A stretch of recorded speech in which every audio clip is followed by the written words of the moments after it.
এই পৃথিবীতে, এই সমাজে এমন কিছু মানুষ এখনও বেঁচে আছে যারা মানুষের পেটে জন্ম নিয়েও পশুর মতো আচরণ করছে। কতটা অমানবিক হলে এই ধরনের আচরণ একটা মানুষ করতে পারে। হ্যালো এভরিওয়ান, আসসালামু আলাইকুম, welcome back to my another new blog. সবার কী অবস্থা, কেমন আছেন? আই হোপ সবাই ভালো আছেন, সুস্থ আছেন। আজকের ভিডিওটি অনেক মন খারাপ নিয়েই আপনাদের সাথে তুলে ধরেছি। আপলোড করার ইচ্ছা ছিল না, কিন্তু অনেক সময় দেখবেন যে নিজের মনের ভিতরে কোনো কষ্ট থাকলে সেটা যদি আপনি কারোর সাথে শেয়ার করেন তাহলে অল্প কিছুটা হলেও আপনার কষ্টটা দূর হয়। এই তো এখানে সকালে নাস্তা বানাচ্ছি। তো ইদানিং ঢাকা শহরে গ্যাসের অবস্থা এতটাই খারাপ, যারা ঢাকা শহরে আছেন তারা বলতে পারবেন। তো সকালের নাস্তা এখন আর সেই রকমভাবে করা হয় না, কারণ গ্যাসের অবস্থা যেমন খারাপ তেমন কারেন্ট নিয়েও সমস্যা হচ্ছে। তো সব কিছু মিলিয়ে আর কি না খেয়ে মরে যাওয়ার মতন অবস্থা একটা। যাই হোক, এখানে নাস্তা বানাই আর সেই সাথে আপনাদের সাথে দুঃখের কিছু কথা শেয়ার করি, যেগুলো বাস্তব কথা। গতকালকে রাত্রে আমি একটা ভিডিও আপলোড করেছিলাম আপনাদের মাঝে, যে একটা বাচ্চা ছেলে 2 থেকে 2.5 বছরের মতো বয়স হবে ওর পেটে 12 কেজির একটা টিউমার হয়েছিল। তো গতকালকে রাত্রে 10টার পরে মারা গেছে। ছেলেটার বাড়ি হচ্ছে নোয়াখালীতে।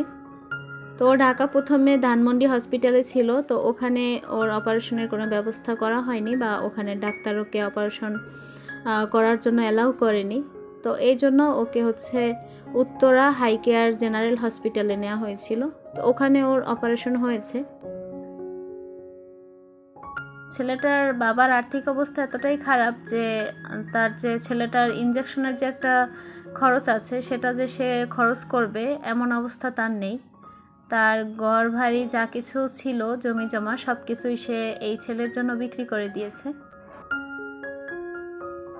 তো ইসরাফিলের অপারেশনে 10 লাখ টাকার মতো লেগেছে।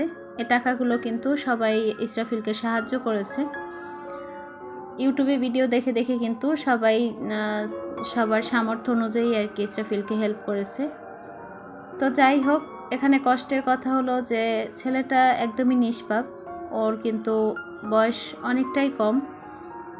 যে একটা মানুষের যে আমলনামায় যে তার পাপ লেখা হয় এমন বয়স কিন্তু ছেলেটার হয় নাই। তো যাই হোক, আল্লাহ কার জন্য কাকে শাস্তি দেয়, কার জন্য কে ভোগ করে, এটা একমাত্র আল্লাহ তাআলাই বলতে পারবে। আমরা এটা আসলে বলতে পারবো না। তবে ও এইটুকু বয়সে অনেক কষ্ট ভোগ করেছে, যেটা ওর আসলে ভোগ করার কথা ছিল না। এখানে আরও কষ্টের কথা হচ্ছে ওর যে ও এতদিন এই হসপিটালে ভর্তি ছিল, এর মধ্যে ওর কোনো আত্মীয় স্বজন ওর সাথে কোনোভাবে যোগাযোগ করে নাই বা কোনোভাবে টাকা দিয়ে হেল্প করে নাই। আর্থিকভাবে কোনো সাহায্য তার আত্মীয় স্বজনের কাছ থেকে পায়নি। তো যাই হোক, ছেলেটা যখন মারা যায় গতকালকে রাত্রে, মারা যাওয়ার পরে ওকে কিন্তু নোয়াখালীতে নিয়ে যাওয়া হয়েছিল যে ওখানে তাকে দাফন দিবে। তবে মানুষ এতটাই অমানবিক, যা মানুষ সামনে থেকে দেখলে হয়তো বা আমরা বিশ্বাস করব যে ছেলেটা অতটুকু একটা মাসুম বাচ্চা বলতে গেলে, যে ছেলেটাকে নিয়ে যাওয়ার পরে ওখানে তার নিজের বাড়িতে কোনো স্থান হয়নি, তাকে দাফন দেওয়ার মতো যে 3.5 হাত জায়গা ওইটুকু ওকে দেয়া হয়নি। ওখানে গিয়ে কোনো আত্মীয় স্বজনের চোখে পানি তো দূরের কথা, ওখানে গিয়ে সবাই মানে তার জমি জমা নিয়ে আর কি চিল্লাপাল্লা এগুলো হচ্ছে। তো অনেকে এমনটাও বলছে যে আছে না যে কিছু মানুষ দাফন দেওয়ার পরে কবর ভেঙে যায়, পুরনো কবর। তো অনেকে এমনটাও বলছে যে ওই পুরনো কবরের মধ্যে আর কি, ভাঙা কবরের মধ্যে ওকে দাফন দিতে। আসলে আমরা সবসময় দেখতে পাই যে বাংলাদেশ অনেক উন্নত হচ্ছে, কিন্তু মানুষের বিবেক, বোধ, বুদ্ধি যে কবে উন্নত হবে তার মনে হয় না কোনো দিন আমরা বলতে পারবো যে কবে মানুষের বোধ, বুদ্ধি, বিবেক, মনুষ্যত্ব এগুলোর উন্নতি আসলে কারো হয়নি। বাংলাদেশ উন্নত হচ্ছে ঠিকই, কিন্তু মানুষের বিবেক বুদ্ধির উন্নত কখনোই হয়নি। ছেলেটা এইটুকু বয়সে যতটা কষ্ট ভোগ করছে, বাচ্চাটা মরে যাওয়ার পরেও যে ওকে দাফন দেওয়ার জন্য 3.5 হাত জায়গা, এইটুকু স্থান ও ওর বাবার বাড়ি, ওর নিজের বাড়িতে পায়নি। তো যাই হোক, ওখান থেকে ছেলেটাকে আবার ব্যাক করা হয়েছে, ওকে নিয়ে আসছে। তো আপাতত এইটুকু পর্যন্তই জানতে পারছি, বাকিগুলো আর জানতে পারিনি, আপডেট আর পাওয়া হয়নি। তো পরবর্তীতে হয়তো বা জানতে পারবো।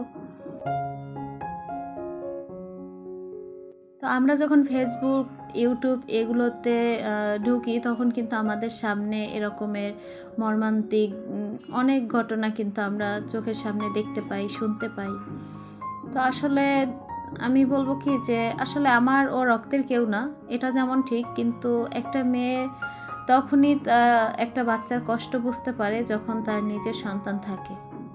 আমার যখন বাচ্চা কাচ্চা সন্তান ছিল না, হয়তো বা আমি এরকমের কোনো ঘটনা শুনলে হয়তো বা দেখলে এতটা কষ্ট পেতাম না যেটা আমি আজকে পাচ্ছি কষ্ট।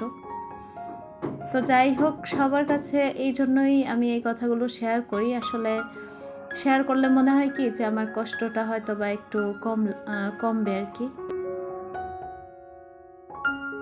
যাই হোক, আপনারা ওর জন্য দোয়া করবেন, আল্লাহ তাআলা ওকে যেন জান্নাতের সর্বোত্তম স্থান দান করেন।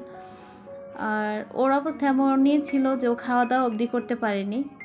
আর টিউমারের আকার এতটাই বড় ছিল যে ওর কিডনি, তারপরে লিভার এগুলো সব ফুলে উঠছিল, যার কারণে ও এত কষ্ট পেয়ে পেয়ে মরছে। অপারেশনের পরেও ও বাঁচতে পারে নাই। তো যাই হোক, এখানে হচ্ছে আমি ট্যাংরা মাছটা রান্না করছি আলু দিয়ে। আজকে ভিডিও রিলেটেড কিন্তু কোনো কিছুই শেয়ার করিনি, আপনাদের সাথে বলতে পারিনি, কারণ আজকের ভিডিওটা শেয়ার করার কথাই ছিল না। আর এই ভিডিও করা কিন্তু আমার আগের, জাস্ট আপনাদের সাথে আজকে শেয়ার করেছি মাত্র নিজের কষ্টটাকে দূর করার জন্য। আমাদের জীবনে এমন দুঃখ, কষ্ট, এরকমের দুর্ঘটনা অনেক কিছুই আমাদের সামনে হয়, দেখি আমরা। আবার কোনো একটা সময় কিন্তু আমরা ভুলেও যাই, কিন্তু ইসরাফিলের এমন কিছু জিনিস আছে যেগুলো ভোলার মতো না। যেমন এই কুরবানিতে ও মাংস খাবার জন্য নাকি অনেক কান্নাকাটি করছিল, ওদেরকে কেউ মাংস দেয় নাই। যাই হোক, ওর বাবা নাকি কিছু মাংস ওর জন্য অল্প করে কিনে আনছিল। তো ওই মাংসটা নাকি ওর মা লবণ আর হলুদ দিয়ে সিদ্ধ করে দিছিল, ইসরাফিল সবটুকু মাংসই খেয়ে নিছিল। তো এইসব কথা ওর মায়ের মুখ থেকেই শোনা। তো এইসব কথা আসলে শোনা যায় না। আমার মনের মধ্যে একটাই কষ্ট যে ওকে আমি সামনে থেকে দেখতে পাই নাই, যেহেতু হসপিটাল অনেক দূরে আমাদের এখান থেকে, আর আমি আর আমার 2 ছেলে জার্নিও করতে পারি না। তো যাই হোক, আপনারা ওর জন্য দোয়া করবেন। এই তো ছিল আমার আজকের ব্লগ। দেখা হচ্ছে আবারও নতুন কোনো ব্লগ নিয়ে। সেই পর্যন্ত সবাই ভালো থাকবেন, সুস্থ থাকবেন। আসসালামু আলাইকুম।